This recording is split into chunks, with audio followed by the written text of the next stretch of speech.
Hello बच्चों, आज हम क्लास 12 हिंदी के सबसे महत्वपूर्ण साहित्यिक परिचय को लेकर आए हैं, जो कि है आचार्य हजारी प्रसाद द्विवेदी जी का साहित्यिक परिचय। तो आपसे बोर्ड एग्जाम में क्वेश्चन पूछा जाता है कि आचार्य हजारी प्रसाद द्विवेदी जी का साहित्यिक परिचय और उनकी कृतियों को लिखो, और ये आपको 80 शब्दों में लिखना होता है। तो जितना मैंने आपको बताया है उतना ही लिख कर आना। अगर उससे एक्स्ट्रा लिख कर आओगे तो आपको इसमें एक्स्ट्रा नंबर नहीं मिलेंगे, तो इसीलिए सिर्फ इतना ही 80 शब्दों का पर्याप्त है। तो सबसे पहले हम लिखेंगे जीवन परिचय। बेशक इसमें साहित्यिक परिचय और उनकी कृतियां पूछी जाती हैं, पर आपको उनका जीवन परिचय पहले लिखना ही होगा। तो आचार्य हजारी प्रसाद द्विवेदी जी का जीवन परिचय में हम सबसे पहले लिखेंगे कि उनका जन्म कब और कहाँ हुआ है, और फिर लिखेंगे कि उनके पिता का क्या नाम है, और फिर लिखेंगे उनकी माता का क्या नाम है।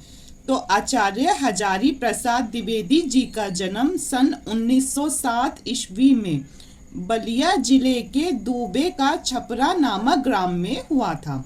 तो जो आचार्य हजारी प्रसाद द्विवेदी जी हैं, उनका जन्म सन 1907 ईस्वी में हुआ था। और कहाँ हुआ था?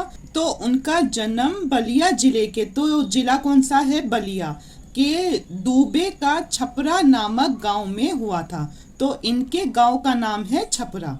अब देखेंगे कि इनके पिता का नाम था अनमोल द्विवेदी। इनके पिता का नाम अनमोल द्विवेदी और इनकी माता का नाम ज्योति कली देवी था।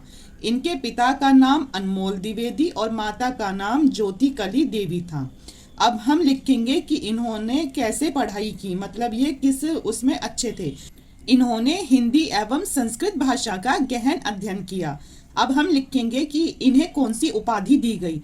तो सन 1957 ईस्वी में भारत सरकार ने इन्हें पद्म भूषण की उपाधि दी।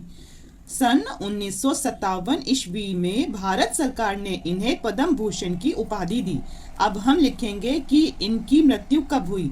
तो इनका 19 मई 1979 ईस्वी को रोग से ग्रसित होने के कारण स्वर्गवास हो गया। इनका 19 मई 1979 ईस्वी को रोग से ग्रसित होने के कारण स्वर्गवास हो गया।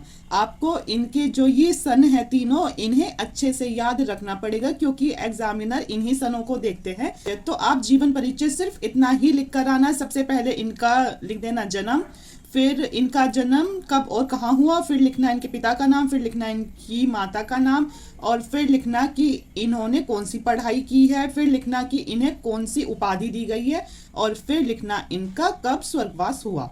तो ये था इनका जीवन परिचय। अब हम लिखेंगे इनका साहित्यिक परिचय। तो इनका साहित्यिक परिचय है कि आचार्य हजारी प्रसाद द्विवेदी जी साहित्य के निबंधकार, उपन्यासकार, आलोचक एवं संपादक के अतिरिक्त एक कुशल वक्ता एवं सफल अध्यापक भी थे।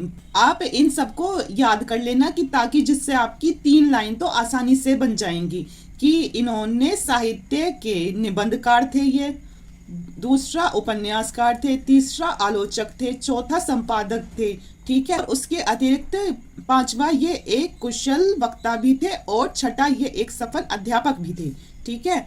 अब लिखोगे कि इनकी रचनाओं में नवीनता एवं प्राचीनता दोनों का समन्वय था। मतलब जो इनकी रचनाएं होती हैं उसमें नवीनता और प्राचीनता दोनों हैं।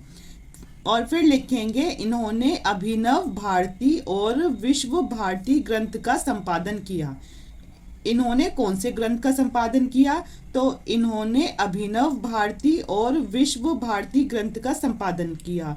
और फिर एंड में लिख देंगे कि आधुनिक युग के गद्यकारों में आचार्य हजारी प्रसाद द्विवेदी का महत्वपूर्ण स्थान है। तो ये था इनका साहित्यिक परिचय। अब हम लिखेंगे इनकी कृतियां, मतलब इनकी जो रचनाएं हैं। अगर आपने इनकी कृतियां बिल्कुल अच्छे से लिख दी तो आपके 3 नंबर कहीं नहीं गए। तो लिखोगे आप, आचार्य हजारी प्रसाद द्विवेदी जी ने हिंदी साहित्य के अनेक ग्रंथों की रचना की है। तो सबसे पहला है निबंध संग्रह। तो इनके कौन से निबंध थे? तो एक तो था अशोक के फूल, दूसरा था कुटज, तीसरा था कल्पलता, और चौथा है आलोक पर्व। अब दूसरा है उपन्यास। दूसरा क्या है? उपन्यास। तो इनके कौन कौन से उपन्यास हैं?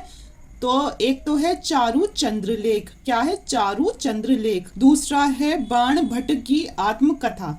अब हम देखते हैं थर्ड क्या है, तो थर्ड है हमारा आलोचना। तो इनकी आलोचना कौन कौन सी है, एक तो है कबीर, दूसरी है सूरदास और तीसरी है साहित्य सहचर। कबीर, सूरदास और साहित्य सहचर। और चौथी रचना है इतिहास। तो इतिहास क्या क्या है इनका, एक तो है हिंदी साहित्य और दूसरा है हिंदी साहित्य का आदिकाल।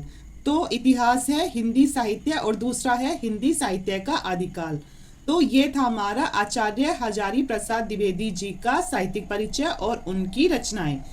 आई होप बच्चों आपको वीडियो पसंद आई हो। अगर पसंद आई हो तो आप हमारे चैनल को सब्सक्राइब करना, वीडियो को लाइक और शेयर और कमेंट करके जरूर जाना। Thank you.